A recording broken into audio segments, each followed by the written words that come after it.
Thank you for joining us wherever you are. This podcast episode is brought to you by the Old Ways Actual Play team. This actual play uses the 7th edition Call of Cthulhu tabletop role-playing game rules by Chaosium. This actual play is performed by adults and in an adult setting. While we try very hard to stick to language for all ages, listeners should know that this podcast may include mature themes. All content, including names, places, events, companies, and etc., that may bear resemblance to entities living or dead, is strictly coincidental. My name is Michael Diamond, and for tonight's game, I will be your keeper.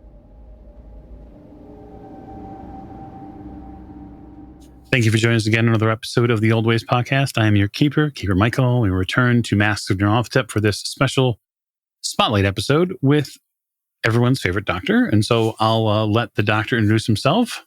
Hi, this is James, and I'll be playing the well-known Dr. Sigmund.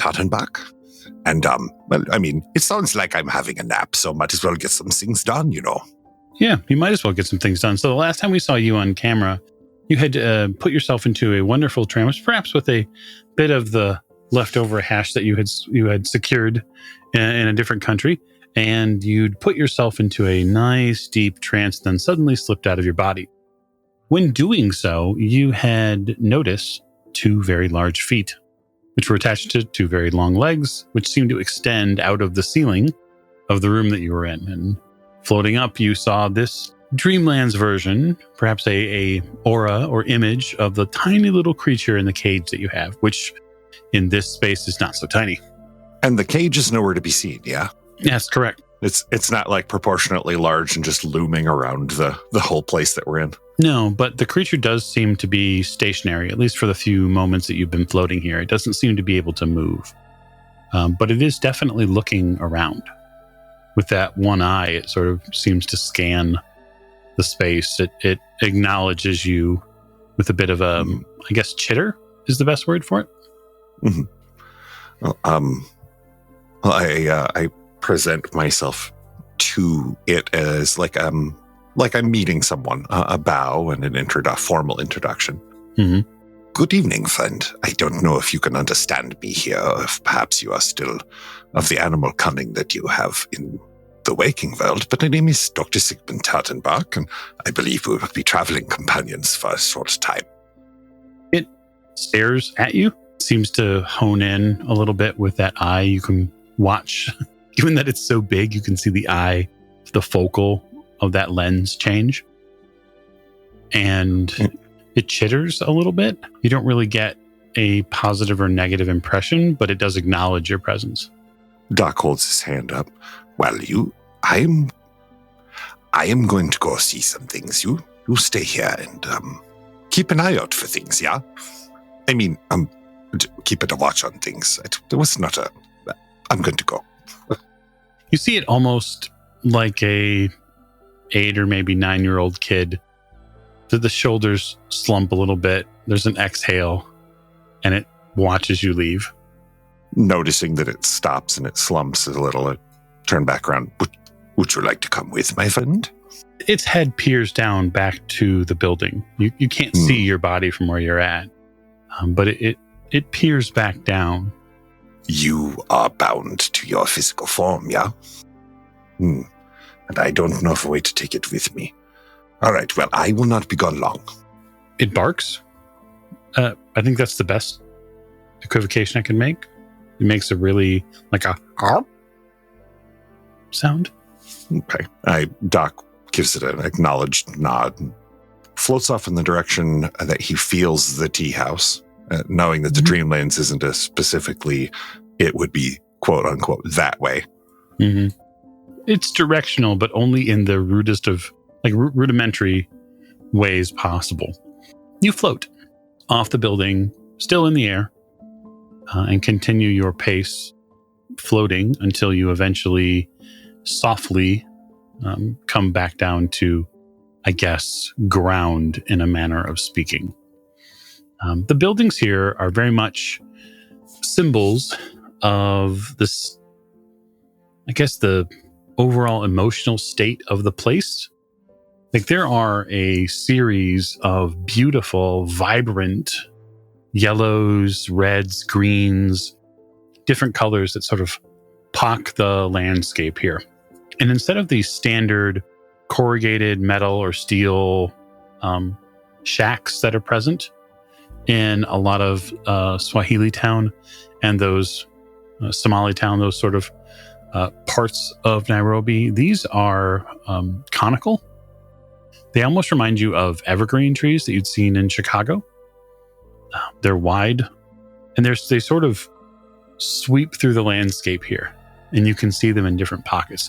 You can see them really well against the English-style homes which are here, which are purple and sort of blue blocks. They almost look like enormous blocks of ice. They don't give off the same sort of cold that you're aware of, but you can see that they're very regimented. That kind of a translucent look like that. You bet. But you can certainly tell the local buildings, the ones that have those vibrant colors are clearly, they set sort of as a stark contrasting color against the other forms that are here. Doc strolls through the, I guess, concept of the neighborhood. Mm-hmm. Kind of feeling the energies of the area, seeing them and their manifestations as they are to the, I guess this would be almost the subconscious of the local people. I think that's a great analogy that you can probably pull from it.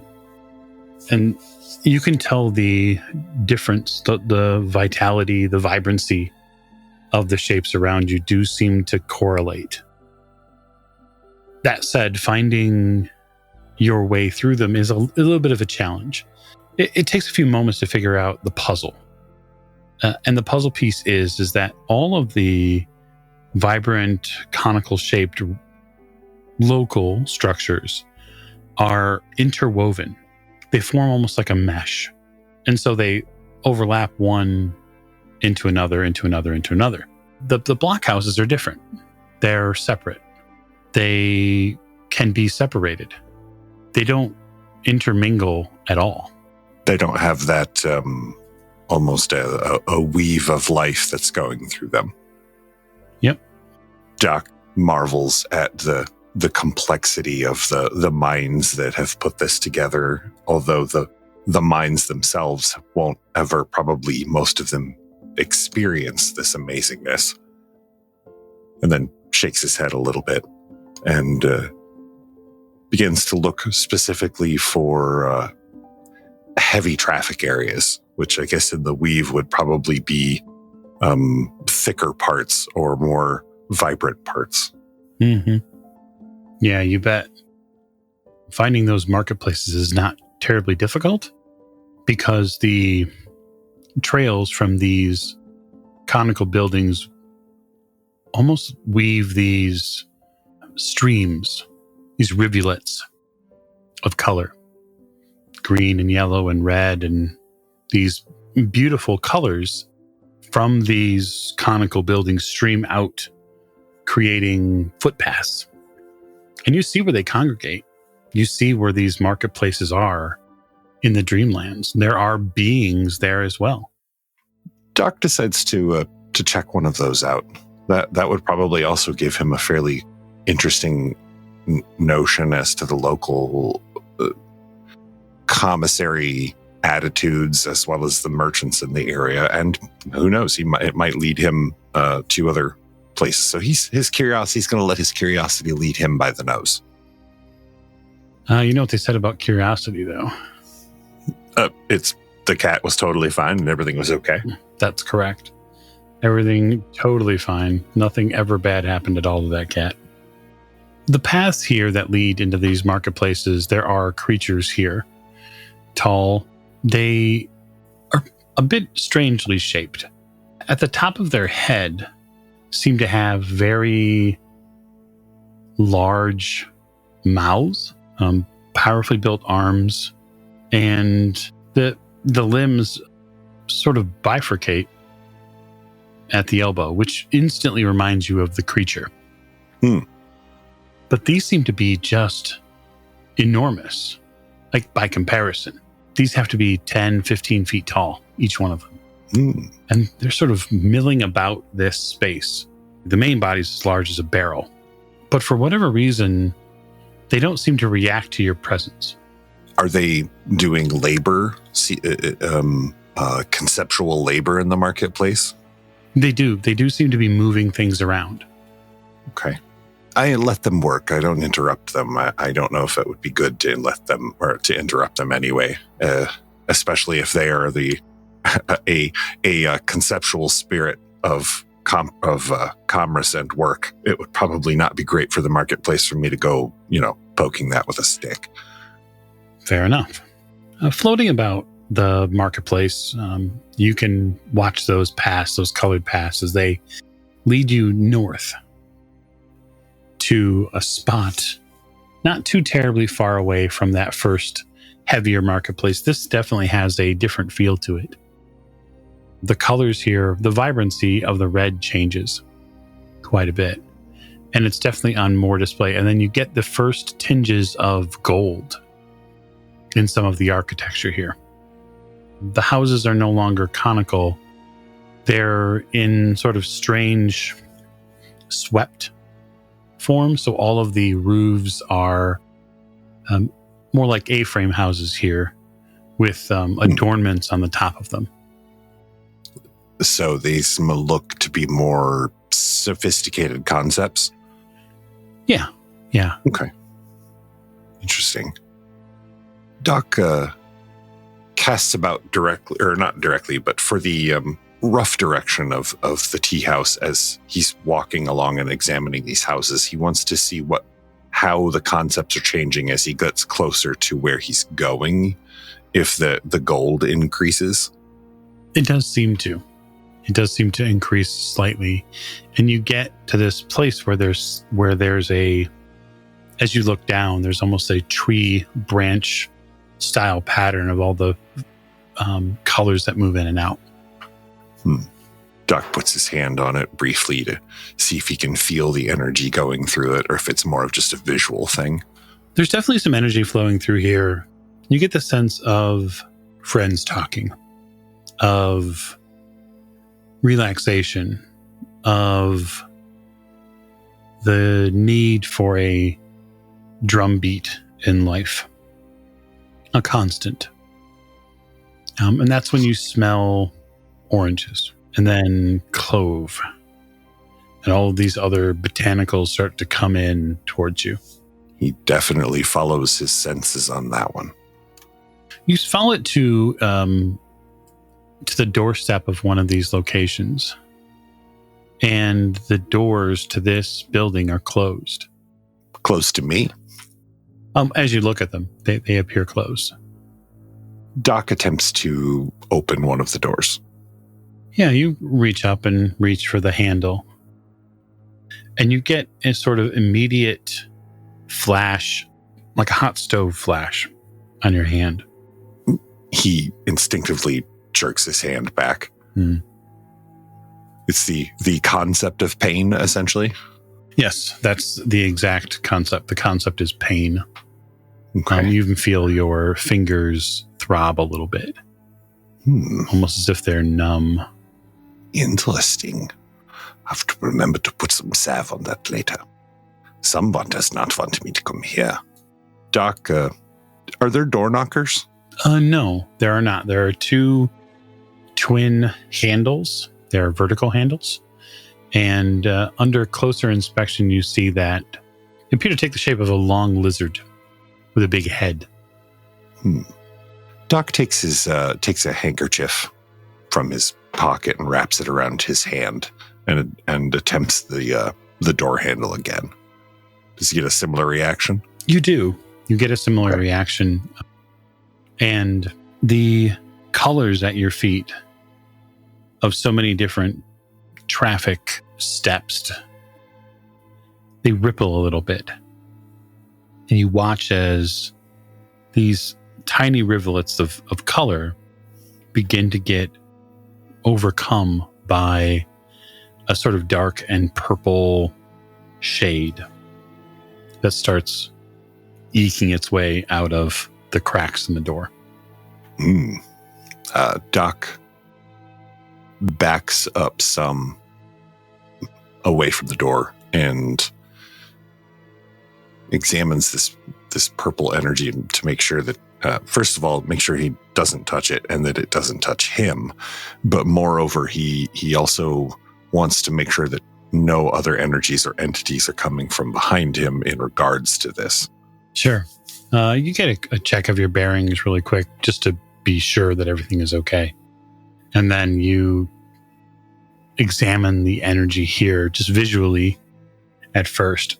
And it seems to overtake the colors as it interacts with them. It almost is a chemical component which is heavier. It lays on top of them. And then the colors slowly begin to fade out or almost burn away. And all that's left is this purple and sort of midnight shade of black that's here. Is it emanating from what I conceptually understand to be the tea house? Yeah, that is likely, given what you see here. Okay. Well, Doc is not one to just shy away from things, especially something as curious as this. So he's going to be a little more proactive than he usually is. And let's see if he wonders if he can not exactly fight fire with fire, but it is conceptual. So he envisions a torch in his hand, like an acetylene torch. Mm-hmm. Something hot enough to burn away this purple. Okay. Yeah, in your hand appears a torch. He attempts to light it and does as he was thinking. He attempts to burn away some of this purple to see if it will respond, or if it will respond in a negative way and then start locating him. Mm-hmm. It does seem to shy away from the flame, at least for a little bit. You see it sort of stops proceeding your way. You bring the fire closer to it, and the concept of fire seems to have some effect on it. Okay. It's with that extra light that you have from the torch, you realize that the entire bottom of these doors is now sort of beginning to reverse rain this color. And so it starts dripping up the doors. So it's coating the doors from the bottom up. Mm-hmm. Well, there's more than one way to skin a cat. Or in this case, Doc looks at it. Well, let's see. There must be another way in. Perhaps above. Doc takes to the air and looks at the building from above. Yes, that is an entirely different perspective. Out the back of this building, if looking at from the top of, sort of this aerial view you have now, you'd seen that spread pattern, which looked like leaves or branches on a tree. The back looks like a root system, and that root system is this same purple color.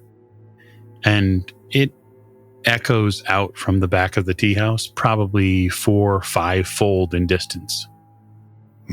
So this looks like it's almost an introductory point to this, or a focal point to this purple energy. If you didn't know it any better, Doctor, you would say this looks like an infection.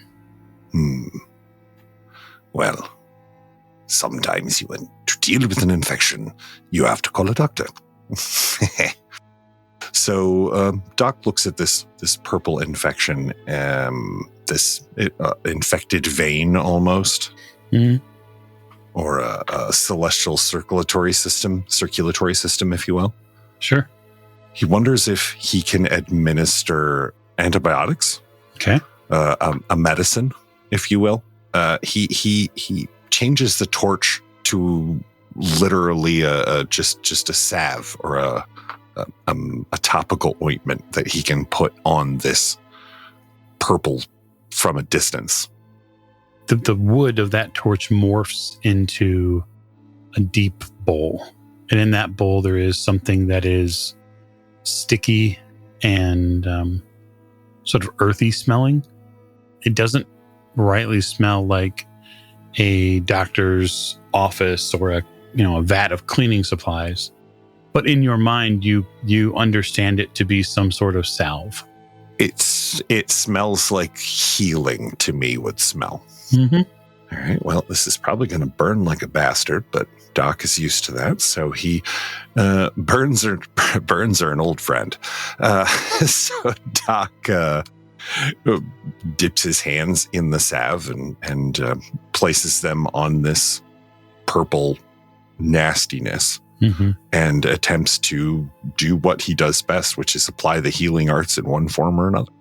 You reach out with that salve and you make contact with at least a portion of this color. And you feel it. You feel the reverberation through your own hand, that hand that has the burned fingertips or the numb ones, at least a little bit. You feel it touch you back. It is exceedingly disconcerting. The revulsion you get from it, feeling that energy, is a little unlike anything that you've experienced in some time. It feels corrosive, not to your flesh, but to your spirit. It feels like it wants to consume the best parts of you. It wants to corrupt your thoughts. It wants to take over the sort of subsume your spirit and take over what you want with what it wants. It's desperate. It's hungry. And you don't know if there's a way to stop it. All these thoughts like flood into your head at once. Doc yanks his hands back from the infection, attempting to break the contact that it has. I see. You are not simply an infection. You are more. You are the concept of an infection. You are hunger. I think you are what we have been looking for all this time. The doors to the building shudder. And you are almost here, aren't you? Wish to push through these doors, yeah? Doc, he floats a little higher to see that trail of infection. Is it heading off towards a distant, like, dark purple mountain? No, not exactly, actually. It's a little bit more insidious than that. No. What you notice is that the roots of this infection are actually dotted all over the buildings here. And you can follow those trails to different portions, just visually, different portions of the city. You see that they walk amongst many of the buildings here. And it reminds you of when a cold takes hold in an apartment building and one family gets sick and then the next one does. You begin to sort of flutter back to 1919 and the terrible flu that took hold and just sort of ran like hot fire through a straw-filled barn. It is taking hold like the influenza. Yeah. It is good to see the face of my enemy. But I wonder, are these the people that are infected with the concept of this thing? In which case, he looks around at the number of webs and strands of this going across the city, which I assume is not small. No, I would say more than a handful. You would say likely more than a baker's dozen. It could be 24 places at the very least that seem infected with this. There are some bright spots that it has not infected everything, but it has made it to many buildings, including many of the sort of block grid buildings that are here. Well, Doc is interested to try something. He's going to try to leave a mark near one of these buildings in the Dreamland to see if he can find that essence mark in the waking world. Because he knows it's possible to transition back and forth, even physically, but that's well beyond him, and that's not something he even really wants to try at this moment anyway. But he's wondering if he can leave a mark on the concept of the building here so that he could recognize it in the waking world. Okay. I think that's likely possible. I guess I will ask you, the player, what do you think Sigmund would sacrifice to do such a thing? I'll say that it comes at a cost. How important is it to you? This seems like it would be a fairly important thing to know for us in the waking world. Doc feels like this is something that the others would want to know, the places where this infection has reached, as Doc reasons that this infection is the cult that's in the area, and if we knew fairly clearly where a lot of these spaces were, it would give us probably a better strategic advantage. So he invests a little of his essence into it. Okay. And in order to make the mark, he invests revulsion into it as well. Happiness is not something that this is going to be linked to, so he has decided that revulsion is a good way for the mark to make itself known. Okay. Interesting.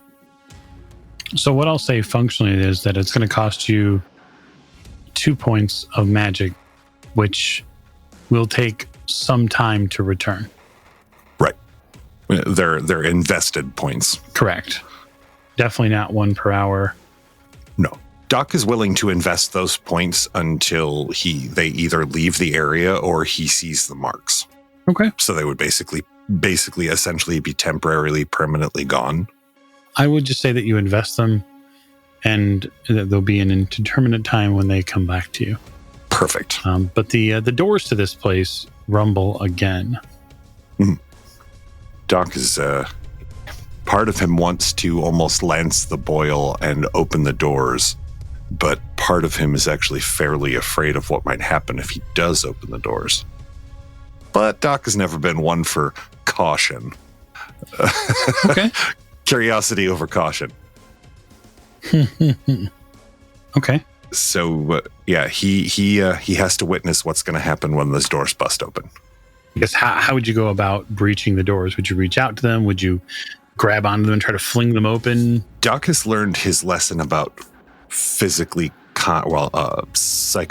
contacting this, or metaphysically contacting this, whatever it is. So Doc makes one of the Bolshevik devices that he saw in his younger days of the black powder bombs that he saw, that are essentially a literal clay sphere with an old wick. Okay, you make the image of a destructive force, a bomb of sort, and you whip it at the door. Exactly. It collides with the door, shattering, and then there is a significant boom that goes out. It drops you out of the air. It pushes you back against another series of these houses. And then displayed for you is a wide, almost net of this purplish material that sprays outward, but holds its form. So imagine a water balloon, and imagine the balloon popping, and that water spray that happens, but gravity just simply never takes hold and brings it to Earth. It sits there in the air as a spray. Okay. Does it continue to expand slowly, or? It does, and the noise which rides out behind it is the horrifying sound of a baby crying. The Doc thinks of it as an unfortunate, like a mutated birth kind of a thing that's coming out of here, an infected birth, a ectopian thing. Mm-hmm. Is that kind of the essence he's getting from this? That's no happy baby cry. No, it smells like something you've smelled before a little bit. There's that scent that comes along with this fluid being exposed. It almost smells like rotten amniotic fluid. Doc instinctively covers his face, even though he's not really smelling it. Part of his brain doesn't register that. And he covers his face so that whatever this stink is can't get into his head anymore. It reminds you of meconium. That's what this stuff in the air smells like. And it smells like a fetid, rotted mess. Yeah, Doc picks himself up off of the side of this building into the ground and backs away quickly from this slowly expanding purple. Doc is now worried that as it spreads, it's going to start infecting these other houses around it. It's certainly possible. But you did what you wanted to do. You wanted to lance it. And now the boil has popped, this terrible boil. The infection is now out. It eats away at the bottom, the wood that makes up the house. It seems to even eat away at the previous purple fluid which was there. It gouges the ground when it finally and sort of inexorably falls to earth. And you can hear it there in the shadow of the building. And that the space that's left over after the doors have opened, this blackened pit, you hear something mewling.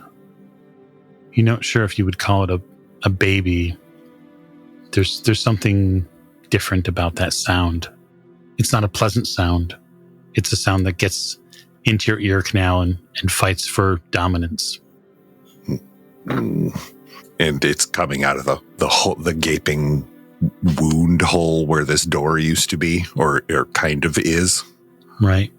So some dark thing is trying to birth itself out to here into our world, essentially. Doc, Shine, can he find a light or make a light? I mean, his brain is trying to stay whole in this situation so that he can continue to craft concept items, but it's very tough. You're finding it now with this, just even being in this area, you're starting to find it hard to concentrate. Doc backs away and leaves the area entirely. Does not turn his back on this, though. He keeps an eye on it as he leaves. This is more than I think he's ready for. Or he's starting to fear that he might be a very small fish in a very large pond. I think that's a fantastic portion for us to end on. We see Dr. Tottenbach having lanced a terrible wound, realizing that he may have gotten more than he bargained for.